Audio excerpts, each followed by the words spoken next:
সবাইকে স্বাগত জানাচ্ছি অমর একুশে বইমেলায় আর টিভির বিশেষ আয়োজন আমার কফির আমন্ত্রণে। আমাদের সাথে এ পর্বে অতিথি হয়েছেন একঙ্গে অনেক রূপ তার কথা সাহিত্যিক, লেখক, রম্য লেখক, ছড়াকার পলাশ বাবু। পলাশ ভাই কেমন আছেন? ভালো আছি শ্যামল। আপনার আড্ডা দিব ওই জন্য মনে হচ্ছে যে সময়টা আরো ভালো কাটবে। অবশ্যই ভালো কাটবে। পলাশ ভাই, আপনার এই যে এই বই তো আমি পকেট থেকে বাইর করলাম, এটা হলো পমার বচন। এটা দ্বিতীয় 2 বেরিয়েছে এবং এটা সম্ভবত এই বইমেলার সবচেয়ে ক্ষুদ্রতম বই। এই বইটার মধ্যে পলাশ ভাই যে রসের স্ট্যাটাসগুলো দেয়, সেই স্ট্যাটাসের একটা সংকলন। পলাশ ভাই, এই বইটা তো 2, এটা আগেরটা একাধিক সংস্করণ চলেছে আমরা জানি। এটার আইডিয়াটা কেমনে আসলে আপনি? বিষয়টা হচ্ছে এটা পমার বচন আমি বহু বছর ধরে লিখছি। এটা কিন্তু খুব ক্যাজুয়ালি শুরু করা আর কি, যে ঠিক আছে সমসাময়িক বিষয়গুলোকে একটু স্যাটায়ার করে, একটু ব্যঙ্গাত্মকভাবে, যেহেতু সরাসরি যাতে আক্রমণ করা না হয়, আবার কথাটাও বলা যায় না। আমি একটা জিনিস একটু দেখাইতেই চাই। এই যে দেখেন, এটার মধ্যে খুবই সুন্দর সব ইলাস্ট্রেশন আছে, খুবই শৈল্পিক একটা প্রোডাকশন আসলে। এবং এই দারুণ, আপনি এটা নিয়ে ঘুরতে পারবেন এবং এগুলা পড়তে পারবেন, সেরকম একটা বই। আমি দেখলাম যে আমার কন্টেন্ট ছোট ছোট, সেই হিসেবে এই সাইজটা একেবারে ফিট ইন করে গেছে, যে কারণে আলটিমেটলি এভাবে গত বছর পমার বচন বেরোলো। এবং আপনি জানেন কিনা জানি না, এটা হিউজ সাকসেস, যে কারণে পমার বচন 2 আসলো। পলাশ ভাই, আপনার ছড়াকার সত্তা, আপনার কথা সাহিত্যিক সত্তা, আপনার উইট, এই সব কিছু আসলে এই বইটার মধ্যে বা এই লেখাগুলোর মধ্যে সারাংশ হিসেবে আসছে, এই ছোট পরিসর সারাংশ হিসেবে আসছে। আমরা তো জানি যে মানুষের পাঠ অভ্যাস অনেক কমে গেছে, আমরা ফেসবুকেই পড়ি মূলত। এবং সেরকম একটা সময়ে লেখালেখি আসলে কতটা কঠিন পলাশ ভাই? লেখালেখি আমার জন্য সবসময়ের কঠিন। আমি খুব কম সময় লেখালেখি করি। আমি যদি বলি, এটা আমার বলতে খারাপ লাগছে, কিন্তু এটাই বাস্তবতা। আসলে আমি খুবই বছরে একটা সার্টেন পিরিয়ড লিখি, এবং আমার লেখালেখি আমার কাছে খুবই আগ্রহের একটা ব্যাপার এবং খুবই কষ্টসাধ্য একটা ব্যাপার।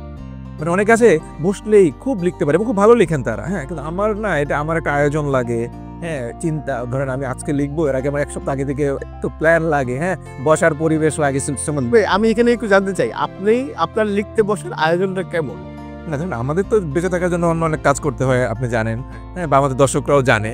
সো ওই সময় আমি একটু প্ল্যান করে ফেলি যে আজকে, এবং ছুটির দিনগুলো, যেহেতু আমার 2 দিন ছুটি আছে, তো আমি ওভাবে একটু প্ল্যান করি যে এই কাজগুলো একটু কম করে, বা শুক্র শনিতে এইগুলো কমে একটু লেখার পেছনে বা পড়ার পেছনে।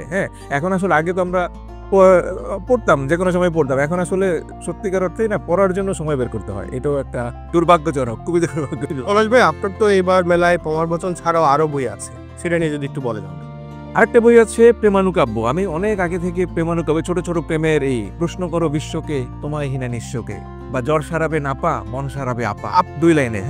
সো এই বইটা অনেকদিন বের হয় নাই। 2002 সালে প্রথম বেরিয়েছিল ঐতিহ্য থেকে। তারপরে আজকে প্রায় 23 বছর পরে ধরেন এই পমার বচন, এই প্রেমানুকাব্যর আরেকটা বই এসেছে, সাইজ এরকমই।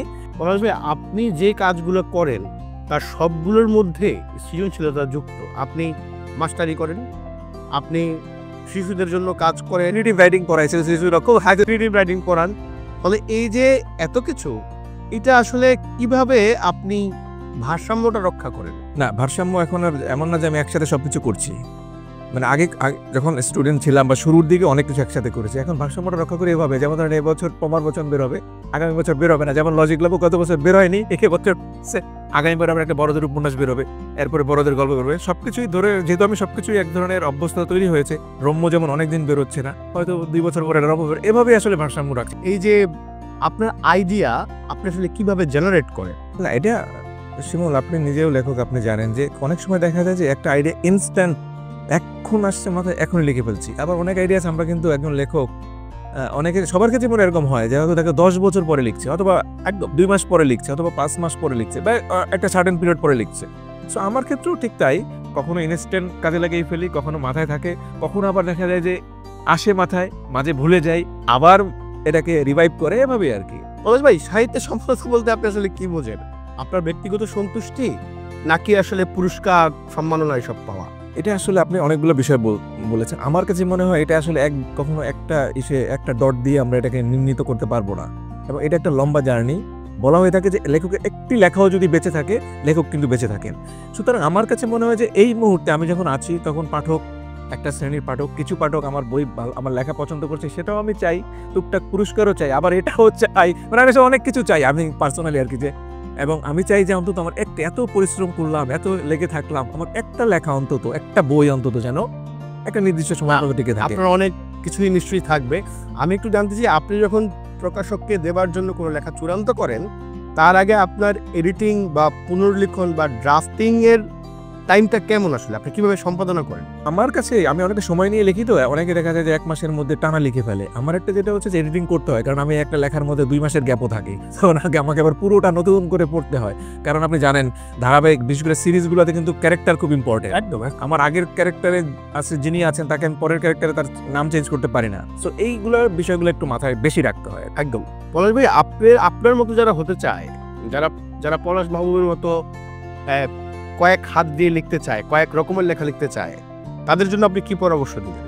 লেখালেখিটা আসলে এটা ভিতর থেকে আসতে হবে প্রথমত, তারপরে এটাকে আপনি চর্চা করে আপনাকে আরো বই পড়ে সবকিছু করে আপনি একটা জায়গায় নিতে পারবেন। কিন্তু আমার কাছে মনে হয় এটা কোনো না কোনো বিন্দুতে ভিতরে থাকতে হবে, না হলে আপনি কেউ যার লেখালেখির কোনো আগ্রহ নাই তাকে দিয়ে আপনি লেখালেখি করেন বানায় ফেলা খুবই কঠিন, আমার মনে হয় প্রায় অসম্ভব। সো আমার এটাই বলা থাকবে যে যাদের ইচ্ছা আছে তাদের ওই চেষ্টাটা করে যেতে, এবং এটা খুবই কিন্তু মাটি কাটার মতো পরিশ্রম, এটা বোঝা যায় না, এটা এমন একটা দুর্ভাগ্যজনক ব্যাপার, এই কষ্টটা বোঝা যায় না। পলাশ ভাই, আপনার জন্য আমাদের একটা হাইপোথেটিক্যাল প্রশ্ন আছে, সেটা হলো যে আপনি ধরেন আজ থেকে যে কোনো আপনার জীবনের যে কোনো সময় ফিরে গিয়ে নিজেকে লেখালেখি বিষয়ে একটা পরামর্শ দিতে পারবেন, কি পরামর্শ দিবেন? ধৈর্য।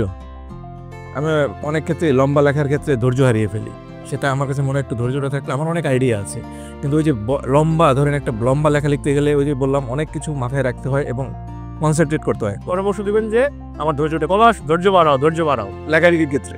পলাশ ভাই, আমরা আপনার সাথে র্যাপিড ফায়ার রাউন্ড দিয়ে আয়োজনটা শেষ করব। আমরা র্যাপিড ফায়ার রাউন্ডে যাই। পলাশ মাহবুবের সঙ্গে র্যাপিড ফায়ার রাউন্ডের প্রথম শব্দ প্রেরণা। চারপাশ। প্রিয় শব্দ মা। প্রিয় রং নীল। যে মৌসুমে বা সময়ে বেশি লেখেন? বইমেলার আগে আগে। প্রিয় সাহিত্য চরিত্র? এটা অনেক। প্রিয় গানের লাইন? বৎসরের আবর্জনা দূর হয়ে যাক যাক এসো এসো। প্রিয় কবিতার লাইন? এখন যৌবন যার যুদ্ধে যাবার তার শ্রেষ্ঠ সময়। যে সময়ে গান শোনেন? ফুটাটি শুনি। লেখার জন্য প্রিয় জায়গা? আমার কম্পিউটার টেবিল। লেখার সময় আপনার পছন্দের খাবার বা পানীয়? চা। সবচেয়ে সৃজনশীল সময়? রাতে, গভীর রাত। লেখালেখি জীবনের বড় ভুল? আশাটাই বড় ভুল। স্বপ্ন? আমার অন্তত একটি লেখা টিকে থাকুক। লেখালেখির বড় ভীতি? ধৈর্য। প্রিয় কথাসাহিত্যিক? অনেকে। প্রিয় কবি? অনেকে। প্রিয় ছড়াকার? অনেকে। একটা চলচ্চিত্র যা আপনাকে প্রভাবিত করেছে?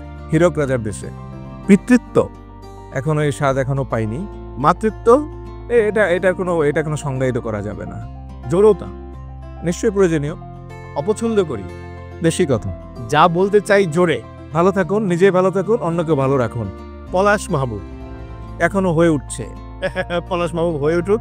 আপনাকে অনেক ধন্যবাদ পলাশ ভাই আমাদের সময় দেওয়ার জন্য। আপনাকে ধন্যবাদ, RTVকে ধন্যবাদ, আমার কফিকেও ধন্যবাদ অসাধারণ এই আয়োজনের জন্য। প্রিয় দর্শক, RTVর বিশেষ আয়োজন আমার কফির আমন্ত্রণে আমরা কথা বলছিলাম পলাশ মাহবুবের সঙ্গে।